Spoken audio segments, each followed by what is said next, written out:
se a gente entender, se a gente for lá atrás, né, nos filósofos antes de Cristo, nos filósofos pós-Cristo, a gente vai ver que a definição de ser humano é a definição de um indivíduo que aproveita a sua vida para, em cima de valores, virtudes, o que são virtudes? Prática desses valores. E conhecimento se tornar uma pessoa melhor. A essência humana é alguém que constrói a si mesmo uma pessoa melhor, para que ela deixe uma assinatura na existência e que você possa olhar e falar assim, aqui passou um ser humano, que deixou um legado. E não estou falando legado de grandes coisas, porque as pessoas acham que quando a gente fala legado, é de Steve Jobs, ou Gandhi, Mahatma Gandhi. Não.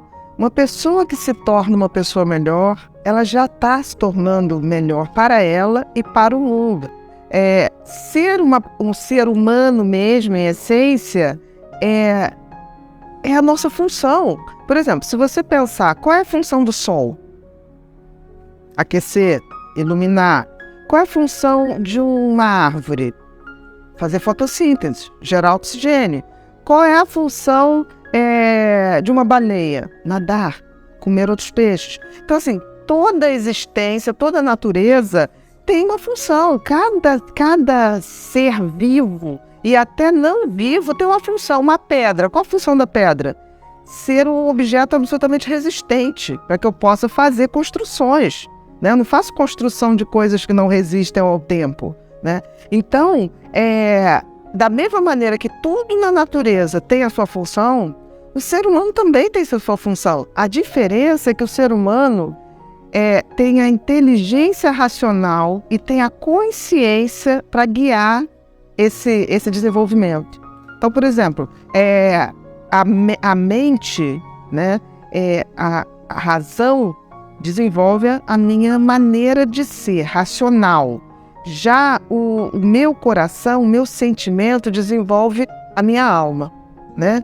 Então, quando você vê que existir como ser humano é cumprir essa função, né, de agregar valores, de agregar ações em cima, pautada desses valores, e reunir conhecimento para que você possa escolher valores melhores, práticas melhores, você entende que tudo que está em volta é em vão. O grande problema que o ser humano tem de admitir isso é que ele não admite que ele faz parte da natureza. Então ele se acha acima de qualquer ser vivo.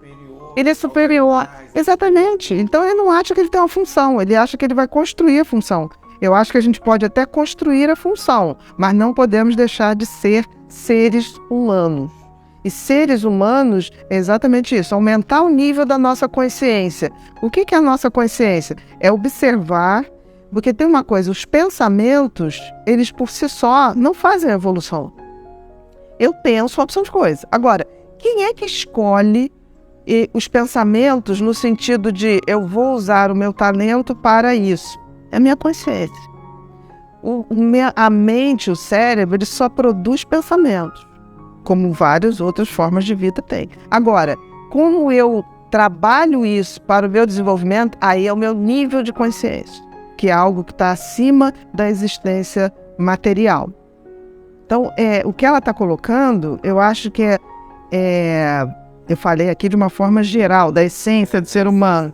Mas se a gente for pensar de uma forma prática, talvez ela não tenha ainda entendido que ela tem essa função.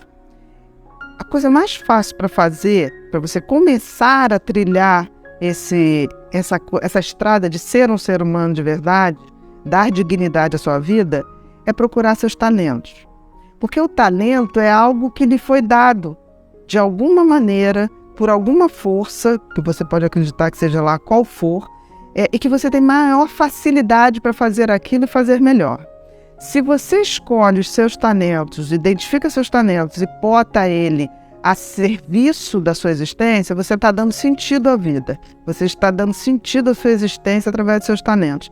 E se você pega isso e faz como propósito de vida, fazer o seu talento também atingir outras pessoas de forma positiva, aí você está fechando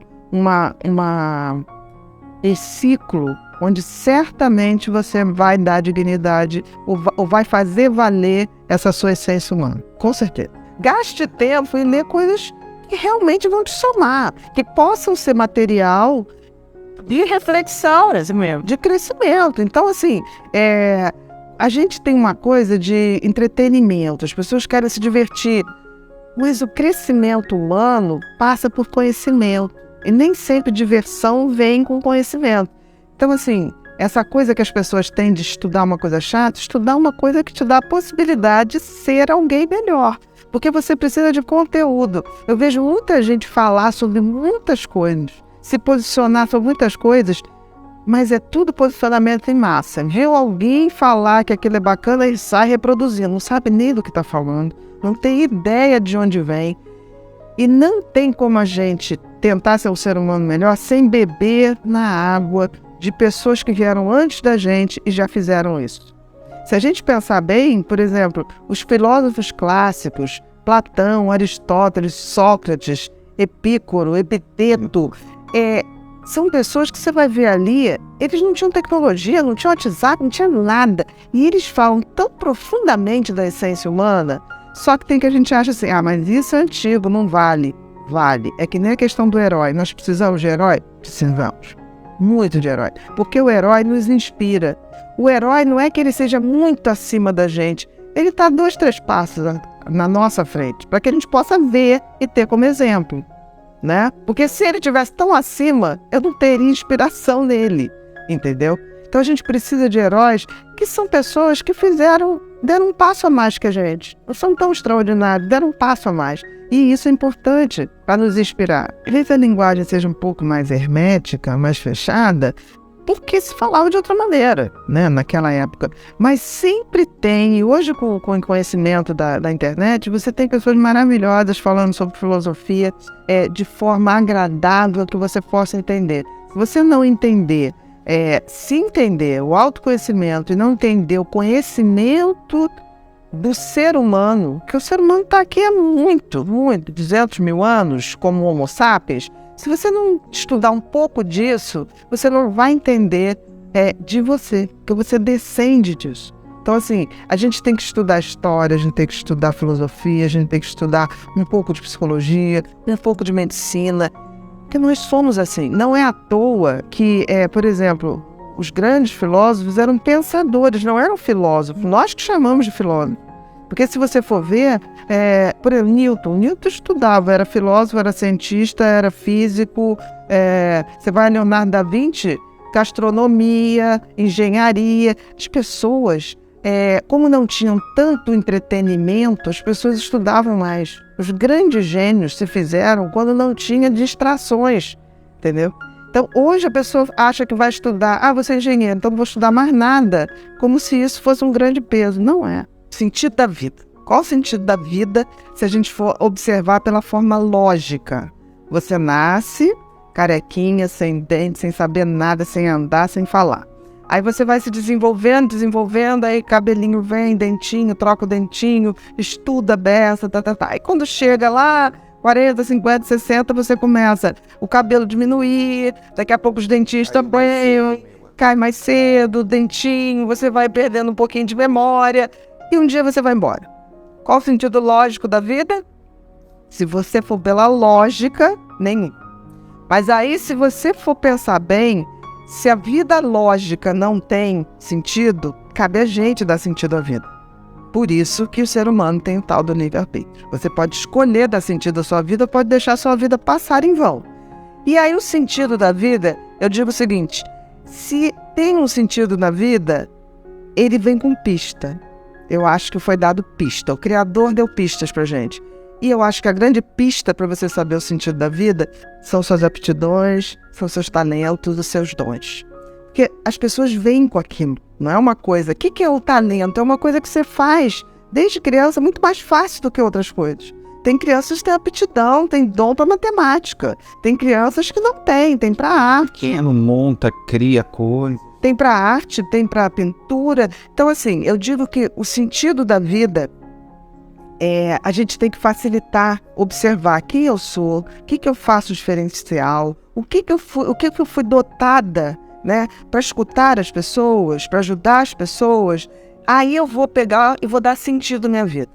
E o grande questão do sentido é você pode dar sentido, mas o sentido eu posso, tipo assim, eu toco música, então eu vou ficar tocando para mim.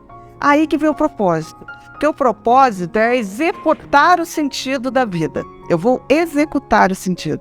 Então, o sentido tem a ver com a descoberta do que eu estou aqui, o que eu trago para executar. E o propósito com a execução. E eu digo uma coisa mais, que quando você descobre o sentido da vida, você executa na forma de propósito, e você divide esse sentido da vida com os outros, aí é a glória da vida. Então, por exemplo, eu sempre tive essa coisa da escuta, da percepção das pessoas, do funcionamento das pessoas. Eu sabia que isso era um diferencial. Eu fui escolher uma faculdade que basicamente era para ajudar as pessoas. Dentro disso, eu sabia que era ajudar em termos mentais. Eu fui fazer psiquiatria dentro da medicina. E aí agora, como eu vou exercer isso? Eu vou exercer isso na atividade pública, eu vou exercer isso numa atividade particular, eu vou fazer isso escrevendo sobre isso, palestrando sobre isso. Eu fui vendo vários propósitos em dar esse sentido de dividir com as pessoas o conhecimento. E isso faz todo sentido. Eu digo uma coisa, quando você sabe para que você veio, e você começa a dividir isso, fazendo bem para você e para as pessoas, você faz o que eu digo que é ser o ser humano completo. Que a gente está aqui para evoluir. A gente não está aqui para ficar perdendo tempo, não fazendo nada. Uma pessoa sem propósito, que é a execução desse sentido, em geral, ela pode deprimir, ela pode adoecer, porque a vida deixa de ter sentido se ela não tem um propósito de executar. Eu sempre digo isso, eu queria me aposentar aos 60 anos e fazer uma empresa uma agência de talentos, mas não de talentos, é para descoberta, porque eu sinto o seguinte, se a gente identifica esse talento, esse dom muito cedo, a gente evita tanto sofrimento, porque aí a gente já bota a pessoa nesse propósito. Porque eu fico com muito medo, porque eu recebo muito e-mail assim, eu não tenho a menor ideia, qual o sentido da minha vida, eu não sei. Todos nós temos. E vem com a cola. Eu digo que Deus deu a cola. Se você tem uma habilidade maior para uma coisa, certamente aquilo está dentro do que você tem que fazer. Não vem em vão, né? Tipo assim, eu cito várias pessoas, eu já vi pessoas assim que têm uma habilidade com bichos que é surreal. Assim, eu tenho uma paciente e amiga que ela, qualquer cachorro na rua vai atrás, ela em um segundo senta, levanta, você nunca ter conhecido. Isso é um dom. Ela nem vive disso, ela tem uma coisa de fazer, ela trabalha com imóveis, mas assim, isso é o sustento, mas não é o sentido da vida dela, porque muitas vezes você não pode viver ou se sustentar daquilo que você gostaria de dar sentido à sua vida. Mas isso não impede de você dar sentido e propósitos. E isso se realiza muito, né? Sim, com certeza. Então, eu acho isso tão lindo, porque eu acho que o talento, o dom, ele é a maior certeza de que a gente foi criado com um determinado fim. O livre-arbítrio não é escolher exatamente o que você vai fazer, é executar a sua tarefa, para o que você nasceu. No Nordeste tem uma frase que eles falam, a gente é para o que nasce. Eu acho lindo isso, a gente é para o que nasce. Que é exatamente essa coisa, você já nasce com dons, você já nasce com talentos. O que acontece é que a sociedade da gente vai distorcendo isso. Aí você vai e começa a ganhar um dinheirinho fazendo uma coisa. Aí você acha que aquilo, se aquilo gerou dinheiro, você entra daquilo e depois não sai. As pessoas confundem dar sentido à vida e sustentar a vida. Não é. Então você pode ter um emprego que não é o sentido da sua vida, mas você pode arrumar tempo para fora dali desenvolver. Quem sabe um dia você consegue viver do sentido da sua vida, né? E fazer disso um grande propósito. Aí é felicidade plena. Aí é a verdadeira felicidade. Com certeza. Já está tendo um sentido, né? Quando você foi falando, eu fui pensando assim, até eu chegar onde eu cheguei, eu passei por algumas funções Que não tinha nada a Que não ver com tinha você. nada a ver, mas eu tinha um propósito, eu tinha uma ação ali, mas para eu chegar eu tinha que ir vindo, e tinha um sentido, e eu fui. E certamente se você foi passando por... Você foi mudando o local, mas se o teu sentido era ajudar, você foi ajudando como você pôde. Por exemplo, se o teu sentido é ajudar as pessoas, você pode sair na rua e dar sentido à sua vida. No sentido assim, de levantar alguém que está precisando, dar uma informação. Isso tudo você está dando sentido à vida. Agora, o propósito é quando eu torno isso um propósito de vida. Eu vou executar todas as minhas ações em cima de me tornar uma pessoa melhor ajudando os outros. A coisa mais importante para a formação de uma autoestima é a essência da pessoa. É assim, o que aquela pessoa tem na sua índole, tem na sua essência de sentimento e o que a pessoa tem como talentos essenciais. Por exemplo, uma criança nasce, é muito normal que ela já tenha talentos. Tem crianças que nascem com muita facilidade de tocar instrumentos, tem crianças que nascem com muita facilidade de desenhar. E eu noto que muitas vezes os pais bloqueiam isso. Porque aí tem uma moda que a criança nasce, se for hoje, o menino faz futebol, faz luta, a menina faz balé e outra coisa. Espero que isso mude. Então você acaba matando talentos que se manifestavam antes de qualquer coisa. Porque tem sempre os esportes da modinha, como tem vários modinhas. Mas o talento não é uma moda. Aquilo não passa, aquilo é uma essência, aquilo vem com a pessoa. Eu me lembro que uma vez eu atendi um paciente que era Asperger, e ele tinha um talento fabuloso para desenho. Mas ele não se relacionava em nada, ele não olhava no olho. E aí a mãe chegou e falou assim, eu ainda falei assim, nossa, ele é genial em desenho. Ela falou, mas eu não quero um filho que desenha essas porcarias. Ele parecia um Picasso, era uma coisa esquisita, linda, deslumbrante. E ela falou, eu quero que ele se relacione com as pessoas. Eu falei, por quê? Porque eu não posso ser um filho que não se relaciona com as pessoas. E aí eu falei, olha, Mundo dela. eu falei, pode ser que se a gente trabalhar bastante esse lado de socialização, ele vai socializar, eu acho importante, mas pode ser que diminua um pouco esse talento. E eu me lembro que a gente fez, o menino realmente evoluiu muito nesse contato, ele era muito meigo, e aí ele largou os desenhos, foi uma coisa muito interessante. Ela falou assim, agora ele se relaciona mais ou menos com as pessoas e deixou de ser genial no desenho. Aí ela falou, o que você vai fazer? Eu falei, eu vou pedir para você ir embora. Porque você não sabe o que você quer para o seu filho e é importante que ele esteja feliz. Se ele está se relacionando com as pessoas e está feliz, ok, ele deixou de desenhar para poder ser feliz. Agora, eu não sei o que você quer. Né? E eu me lembro que eu fui me despedir do menino, eu falei, ó, você não vai ver a tia. Por quê? Porque sua mãe é uma pessoa difícil. Ele falou, mas é mesmo. Só tenho certeza que é mesmo. Então, a gente tem que ver, partir do princípio que não existe um cérebro perfeito, não existe uma pessoa que vai ser boa em tudo. Mas a gente identificando desde muito cedo o que a gente faz de uma maneira, o dom, né? Faz um pouquinho diferente das pessoas e tem um prazer e sabe que aquilo é bom. Porque uma criança, por exemplo, quando ela escreve bem, ela sente orgulho daquilo que ela escreve. Quando ela desenha bem, ela tem um certo orgulho daquilo que ela faz. A gente tem que pegar isso e investir nisso. Sim, de melhor. A autoestima, quando ela é feita em cima dos nossos talentos, em cima da nossa índole, ela é uma construção sólida. Quando não é feita assim, não vai.